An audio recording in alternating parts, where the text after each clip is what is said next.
Olá, seja bem-vindo à nova temporada do Geneticast, uma produção do Grupo de Estudos em Genética e Melhoramento da UFV, o GMelhor. Hoje, eu, Irlanda Brito e a Laurência Maria trouxemos um convidado muito especial, mestre em fitotecnia e doutor em Genética e Melhoramento pela Universidade Federal de Viçosa. Também realizou pós-doutorado em fitotecnia pela mesma instituição e atualmente é professor da Universidade Federal de Viçosa, onde desenvolve trabalhos na área do melhoramento de fruteiras, genética quantitativa e fitotecnia. Professor Dr. Carlos Eduardo, seja bem-vindo. É um prazer poder entrevistá-lo hoje. Olá, professor, seja bem-vindo. Vamos para a nossa primeira pergunta. O Brasil é o terceiro maior produtor de frutas no mundo. Nossa produção é de mais de 40 milhões de toneladas, sendo uma atividade de grande relevância para a economia brasileira. Diante deste contexto, qual o histórico do melhoramento genético de fruteiras no Brasil e os principais programas de melhoramento genético, tanto públicos como privados? Então, olá a todos. Eu gostaria aqui de agradecer, ao grupo de estudos em genética e melhoramento, GMelhor, aqui na pessoa da Irlanda e da Laurência, que está conosco aqui nessa entrevista. Eu trabalho com melhoramento genético de fruteiras na Universidade Federal de Viçosa, algo em torno aí de 10, 12 anos já, e tenho duas fruteiras como atividades mais importantes nelas, em termos de melhoramento, que é o maracujazeiro.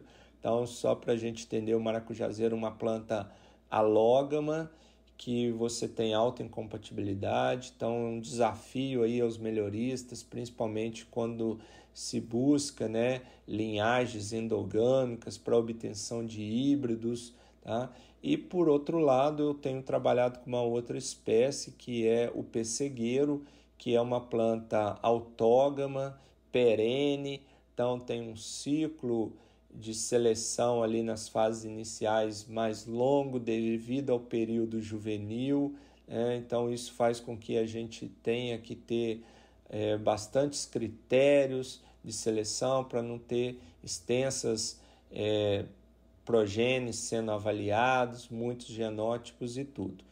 E voltando à pergunta, então gostaria de esclarecer que o Brasil, a gente tem que voltar um pouquinho na história, foi lá quando colonizado por volta de 1500, os colonizadores portugueses trouxeram as primeiras cultivares de frutíferas de diversas espécies para o Brasil.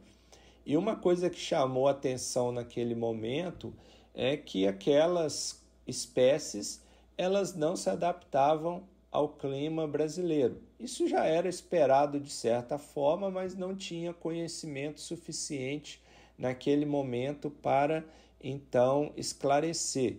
Por quê? Estou trazendo uma planta adaptada a um clima de Europa, onde você tem as estações definidas, o inverno rigoroso e tudo, e coloco ela numa condição de temperatura mais elevada, muita precipitação hídrica. Então isso foi o que culminou logo ali no início do desenvolvimento do nosso país, da sua colonização, a não termos cultivos tão expressivos de espécies frutíferas. Os anos foram se passando, ali por volta do início do século XX, começa a ocorrer as primeiras imigrações, aí começa a ter as imigrações italianas, alemãs, japonesas, e esses imigrantes então trazem consigo dos seus países de origem algumas cultivares e agora vão em busca de regiões no país, no Brasil no caso, que são mais propícias ao cultivo daquelas espécies ou daquelas cultivares relacionadas às espécies que eles trouxeram. E a partir daí, então, a fruticultura ela começa a ter um desenvolvimento no nosso país, começa a formação dos primeiros pomares comerciais e ao longo dos anos, então, vai estabilizando-se, né, uma fruticultura do ponto de vista comercial bem estruturada, diferente daquela fruticultura ainda lá da época dos colonizadores portugueses, que era baseada principalmente nos pomares domésticos, tá? E à medida que nós temos, então, essa fruticultura de certo termo mais comercial, inicia-se também os primeiros programas de melhoramento genético no Brasil. Então, os imigrantes, ao trazerem espécies, né, ao trazerem cultivares dessas espécies, começa a ter no Brasil uma variabilidade genética momentânea, mas satisfatória naquele momento para o desenvolvimento de alguns programas. Então aqui destaca-se, né, os programas pelo Instituto Agronômico de Campinas, né, os programas de algumas estações de experimentação, estações essas que mais tardar passam a fazer parte, né, da Embrapa, né, alguns institutos de pesquisa estaduais, e a gente reporta também que nesse momento começa a haver as primeiras escolas de agronomia no país e os primeiros momentos ali, né, de estabilização desses bancos de germoplasma, onde buscava essas variabilidades genética e início de programas de melhoramento. Então, só por curiosidade, aqui em Viçosa, né, o fundador da universidade, o doutor Arthur Bernardes, né, presidente da República, ele convida o professor Perten Henry Rolfes, né, para estruturar a Universidade Federal de Viçosa, e o professor P.H. Rolfes, como nós conhecemos aqui, ele então era um professor de fruticultura e traz dos Estados Unidos para o Brasil, na ocasião, ali por volta de 1926, 1928, algumas cultivares de abacateiro que são cultivadas em Viçosa, e aí começa-se algumas seleções, né, culminando com algumas plantas que são então selecionadas e passam a ter partes aí em cultivos comerciais. Então esse é um exemplo de como que o melhoramento genético de fruteiras se estruturou em nosso país. Hoje nós temos programas de melhoramento bem fundamentados, a sua quase totalidade ela está na parte de instituições públicas no país, tá? Então aqui destaca o Instituto Agronômico de Campinas, né, o IAC, a Embrapa, algumas outras empresas de pesquisas, como a EPAGRE em Santa Catarina, tá? Algumas outras universidades, então nós temos, por exemplo, a UENF, né, a própria Exalc, USP, também muito importante, e assim por diante.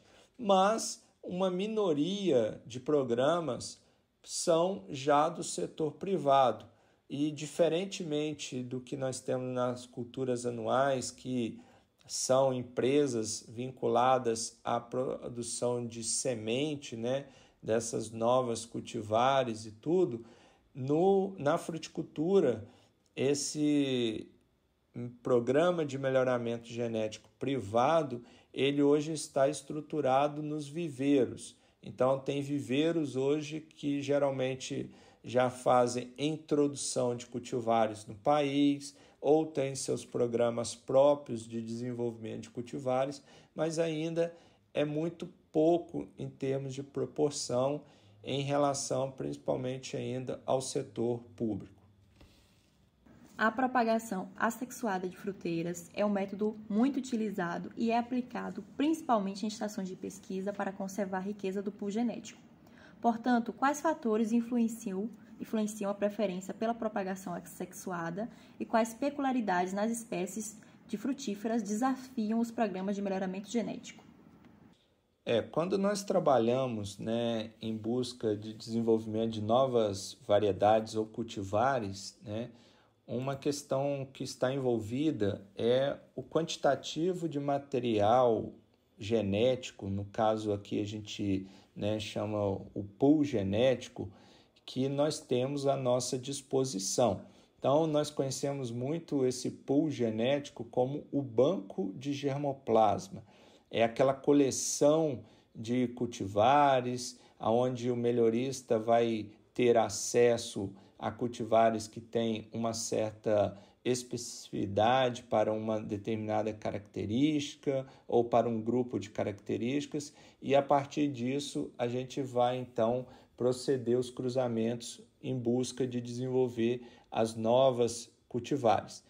É interessante comentar que, como nós estamos falando de fruteiras, a maioria das fruteiras que nós temos, elas são fruteiras perenes, então são plantas que elas desenvolvem por muitos anos, né? E quando a gente faz geralmente um processo de melhoramento, essas plantas elas foram selecionadas no passado a partir de uma planta ideal. E muitas das vezes essa planta ideal ela está num nível de heterozigose. Então, para mantermos essa planta nesse nível de heterozigose que ela se encontra, a melhor forma é proceder à propagação assexuada ou à clonagem. Então, os bancos de germoplasma hoje das estações de pesquisa, sejam universidades, institutos, eles mantêm essas plantas clonadas, né, por métodos de propagação assexuada, enxertia, estaquia ou micropropagação e assim por diante. Então, qual a preferência hoje pela propagação assexuada? Por manter na íntegra aquela caracterização genética daquele indivíduo que é tido como um bom pai para futuros cruzamentos. Agora, existe também algumas espécies, uma minoria aí que eu posso citar, por exemplo, o coqueiro, o maracujazeiro, o mamoeiro, que são espécies que ainda são, né, mantidas por propagação sexuada, né, por sementes, tá?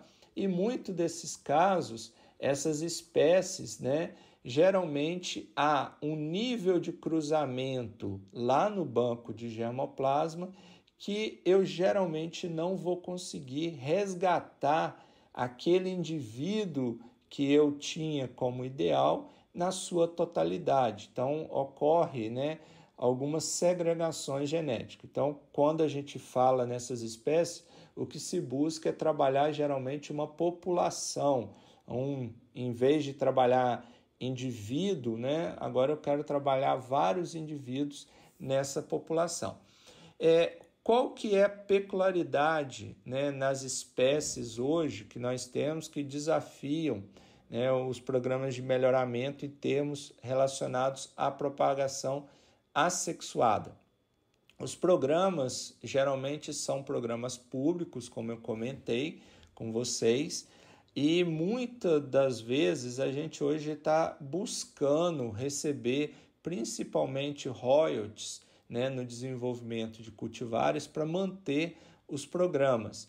E como são cultivares propagadas assexuadamente, né, não há um controle como é bem realizado, por exemplo, com os grãos, a exemplo do milho, onde você comercializa o híbrido, mas todo momento que o agricultor vai plantar, ele tem que voltar a comprar sementes daquele híbrido. Aqui, quando eu estou comercializando uma muda propagada vegetativamente, é a pessoa retirar propágulos dela que pode ter, né, acesso a novas mudas daquela cultivar. Então, eu encaro aí hoje como uma peculiaridade, né, que tem desafiado os programas de melhoramento, é geralmente receber esses royalties pelo desenvolvimento de uma nova cultivar, tá?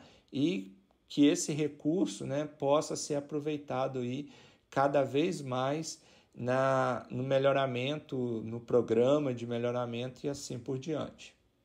O melhoramento de árvores frutíferas, através de técnicas convencionais de melhoramento, tem sido limitado devido a problemas inerentes como ciclo longo com período juvenil prolongado, morfologia floral, barreira de hibridização existente, esterilidade, apomixia e depressão endogâmica. Já existem métodos convencionais de propagação, como a enxertia, para melhorar árvores frutíferas, mas a juvenilidade estendida tornou essas técnicas demoradas e incômodas. Diante deste contexto, como a biotecnologia vem fornecendo suporte e soluções para o melhoramento de espécies frutíferas? É interessante essa pergunta, né, que a gente verifica algumas questões, né, bastante inerentes aí ao processo de melhoramento genético de frutíferas. Então, como eu comentei com vocês, nós estamos falando aí de grande maioria de espécies que são perenes, que apresentam um período juvenil prolongado, né? Algumas plantas apresentam questões relacionadas aí à morfologia floral, né? Ainda existe, né, plantas que não foram tão melhoradas e com vários ciclos de seleção que geralmente apresentam também depressão endogâmica, tá? E hoje a biotecnologia ela vem, de certa forma, né, assessorar cada vez mais o melhoramento tido como convencional dessas fruteiras. Então, hoje nós temos utilizado muito a biotecnologia baseado em marcadores moleculares, por exemplo, para estimar qual a diversidade genética que nós temos para dali direcionar cruzamentos, tá? Nós temos utilizado a transformação genética, né, via aí a engenharia genética para nós termos um indivíduo que responda a uma determinada característica que pelo método convencional ainda não se tem não se consegue com certo sucesso, tá? Então a biotecnologia tem baseado bastante nisso.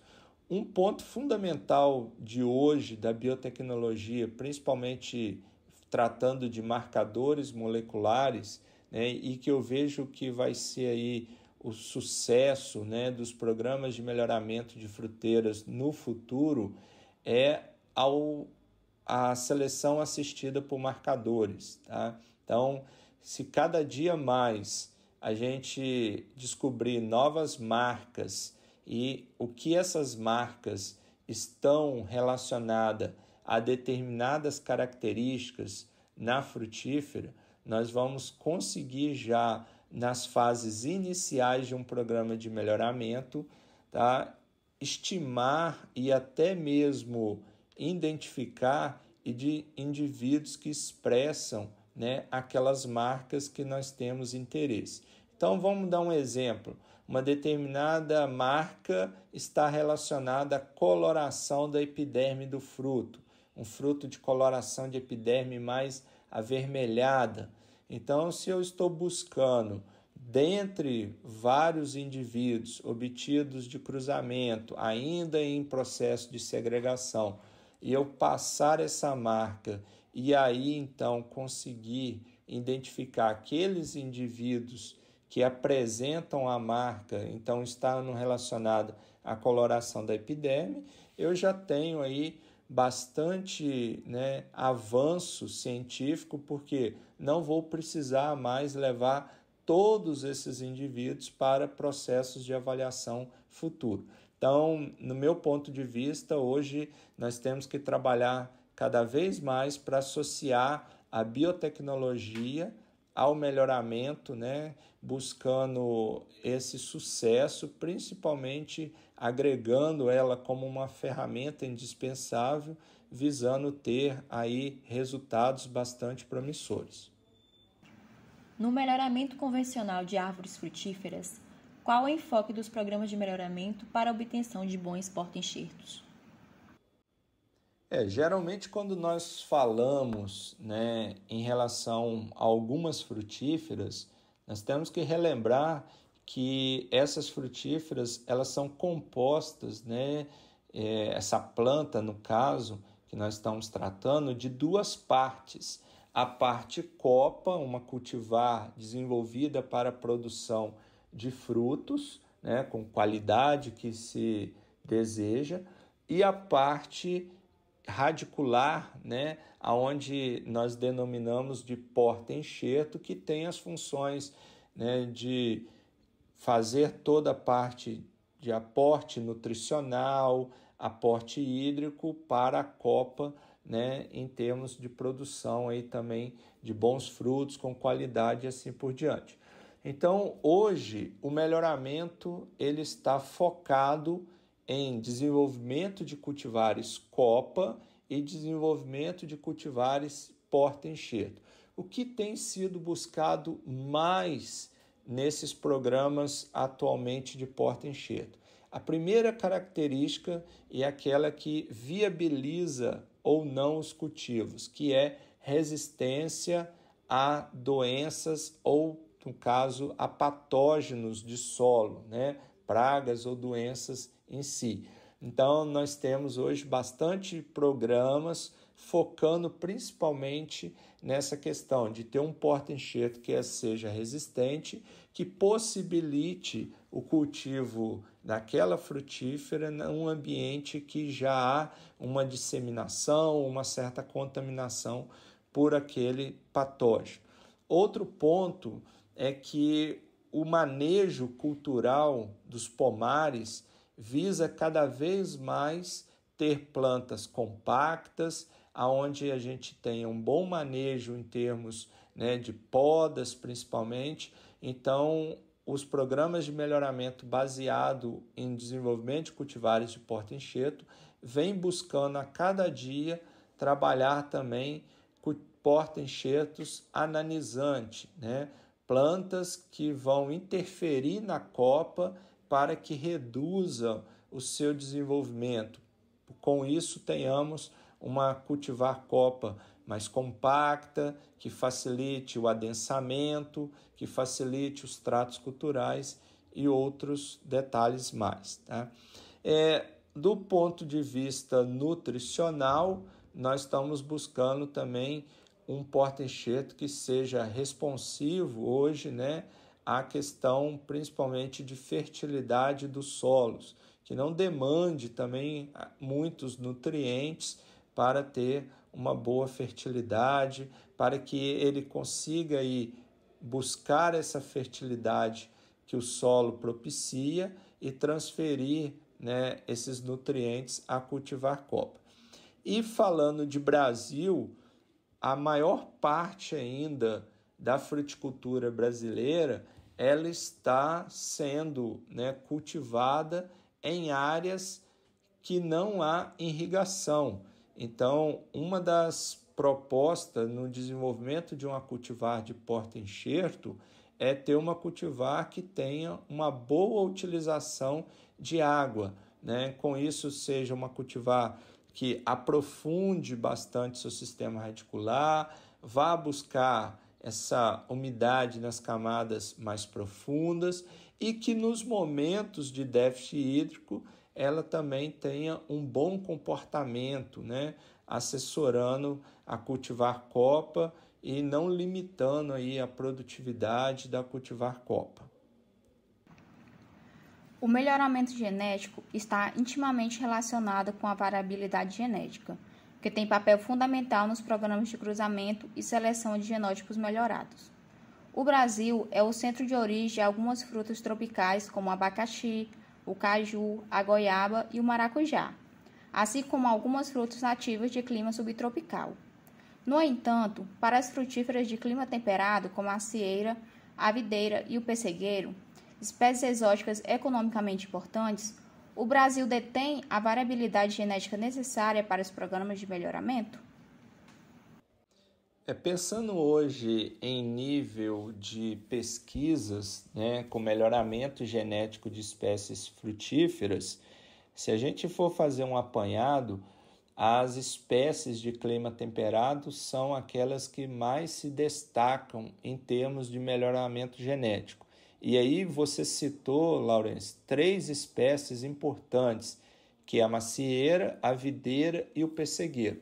Então, no mundo todo, a maior variabilidade genética conhecida, né, e no caso ainda mantida, principalmente nos bancos de germoplasma e tudo, são dessas 3 espécies, tá? Então, com isso, o Brasil ele conseguiu fazer bastante acordos ou parcerias, né, com instituições estrangeiras e acessar essa variabilidade genética aí das fruteiras de clima temperado. E hoje, né, nós temos aqui na EPAGRE, na Embrapa, né, programas de melhoramento genético que possuem bastante variabilidade genética, né, que foram providos por esses acordos, né? O pesquisador ele estabelecia uma parceria com um programa dos Estados Unidos, da Itália, da Alemanha, né, e outros países aí, e conseguia a partir daí material genético, né, alguns acessos com características bem específicas e tudo, e a partir então disso ele direcionava seus cruzamentos na intenção de obter novas cultivares. Então hoje, tratando dessas essas frutíferas de clima temperado, né, macieira, videira e pessegueiro, o Brasil detém uma boa variabilidade genética. Outras ainda não,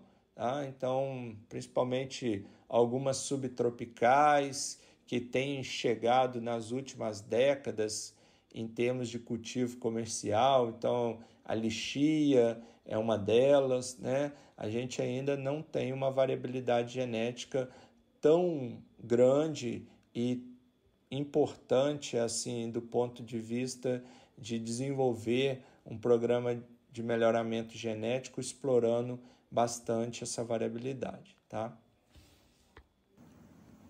A fruticultura temperada ganhou destaque no agronegócio brasileiro, principalmente pelo avanço que os programas de melhoramento proporcionaram, desenvolvendo tecnologia e cultivares adaptados ao nosso clima. Atualmente, quais os principais objetivos nos programas de melhoramento de fruteiras de clima temperado? Bem, quando nós comentamos sobre essas frutíferas de clima temperado, né? Voltando lá na nossa primeira pergunta, né, que eu comentei com vocês, os colonizadores portugueses eles trouxeram muitas espécies para o Brasil e essas espécies no início não tiveram um grande êxito, principalmente relacionado aí à questão da adaptação, tá?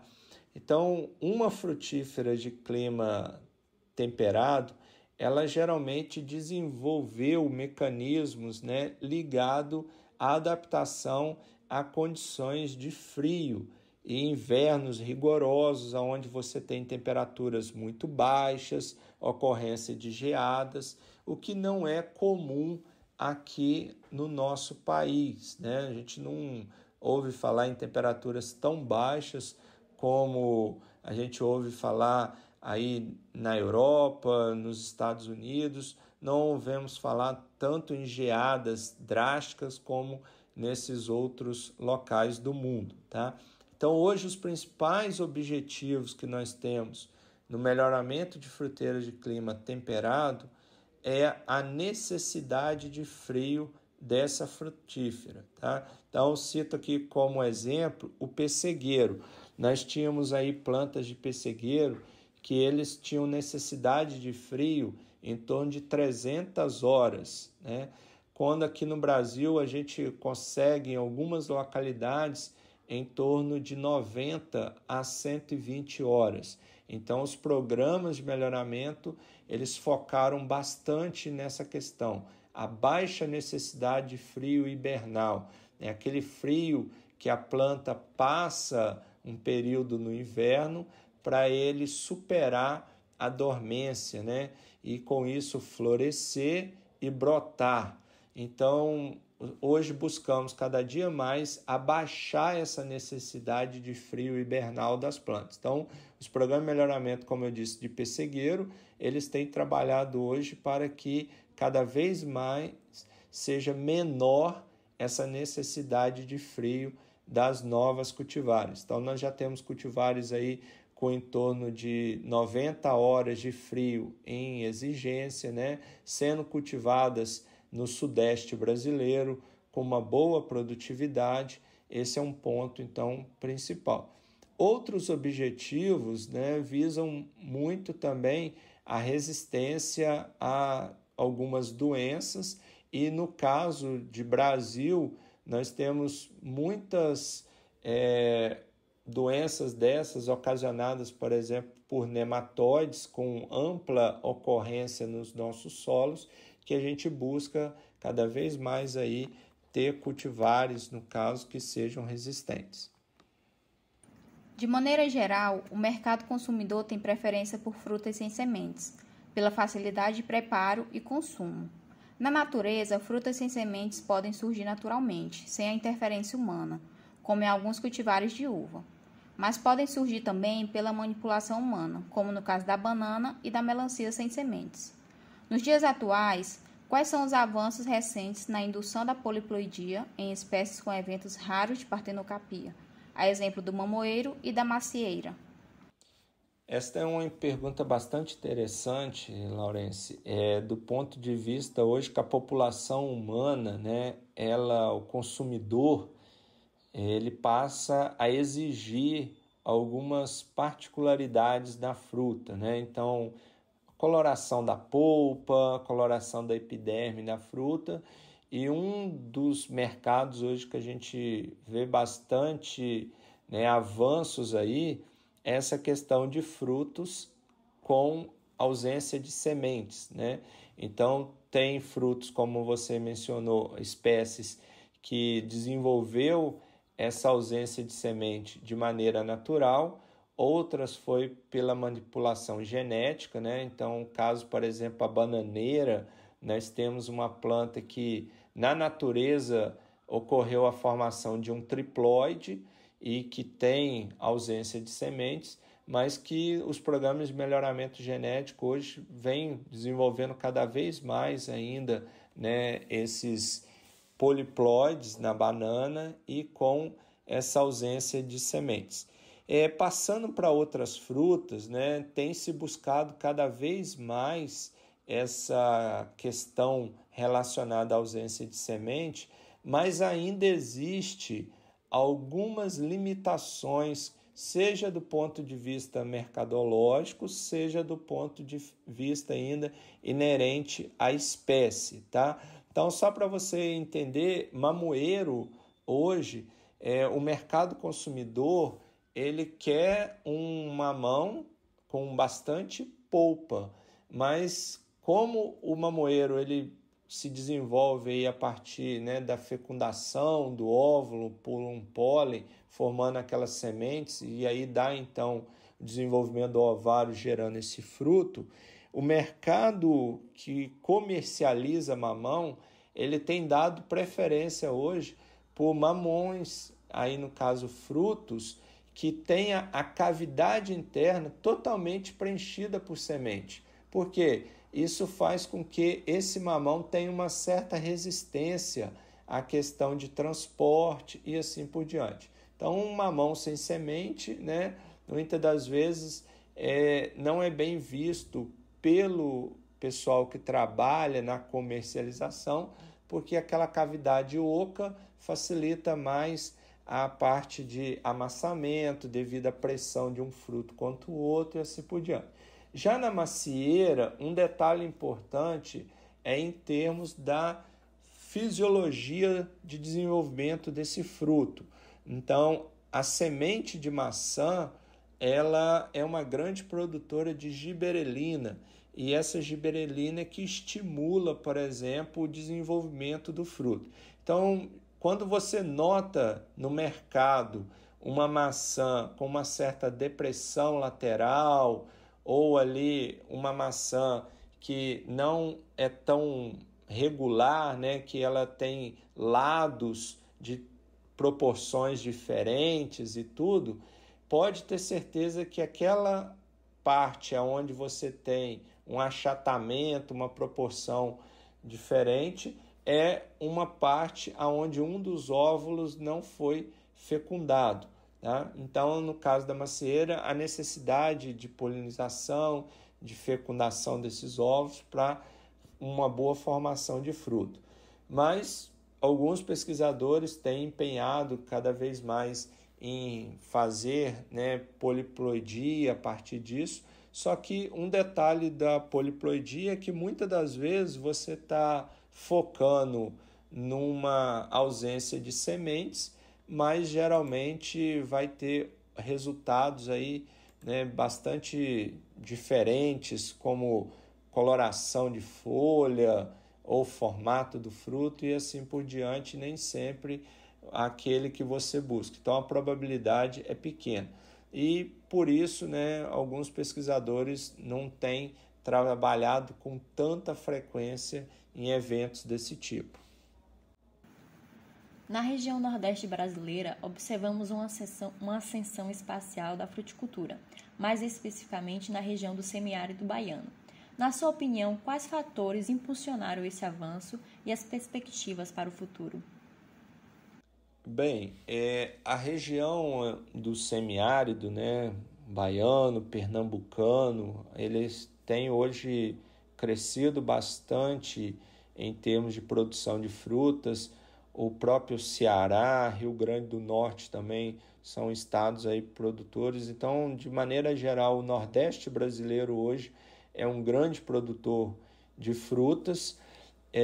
Os fatores que mais impulsionaram a isso é o clima, principalmente o clima associado a essas frutíferas tropicais. Então, a título de exemplo, você imagina um maracujá que aqui no Sudeste, no período de inverno, ele não floresce, enquanto na Bahia, no Ceará, você tem florescimento o ano todo desse maracujazeiro. Então, o fator envolvido a clima é muito importante, Temperaturas mais elevadas, isso faz com que a planta vegete bastante, que tenha uma boa formação de fotoassimilado, que aloque esse fotoassimilado nos frutos e tudo. Outro detalhe importante é que esses perímetros, que estão sendo trabalhados em termos de fruticultura, são perímetros que necessitam ser irrigados. Então, você tem aí a temperatura associada a uma condição hídrica que favorece bastante o desenvolvimento do fruto, o completo desenvolvimento em termos de preenchimento, de sabor, de textura desses frutos, o que atende bastante aí os mercados. E há uma tendência muito grande aí em termos de perspectivas, para o futuro, é também as fruteiras de clima subtropical e temperado estarem se direcionando também ao Nordeste brasileiro, tá? Falando em fruteiras de clima temperado, a gente já tem alguns pomares comerciais de macieira no Nordeste, pomares sendo formados, por exemplo, de pessegueiros no Nordeste. Nós temos hoje das subtropicais o abacateiro já também tendo alguns pomares sendo formados no Nordeste. E isso em busca de quê? Em busca hoje de áreas mais extensas, áreas que ainda não têm uma especulação monetária tão grande. Então, por exemplo, um terreno, um espaço hoje para cultivo de alguma fruteira, pêssego, maçã, na região sul, está muito mais caro do que na região nordeste do país. Então, com isso, você tem a possibilidade de ampliar mais a área, ter uma área mais extensa de cultivos e tudo. Então, eu vejo que esses fatores hoje têm levado cada vez mais o direcionamento dessas fruteiras para a região nordeste brasileira. Essa foi nossa conversa com o Dr. Carlos Eduardo. Muito obrigado, professor, pela sua disponibilidade, pelo seu tempo aqui conosco. Agradecemos imensamente sua colaboração.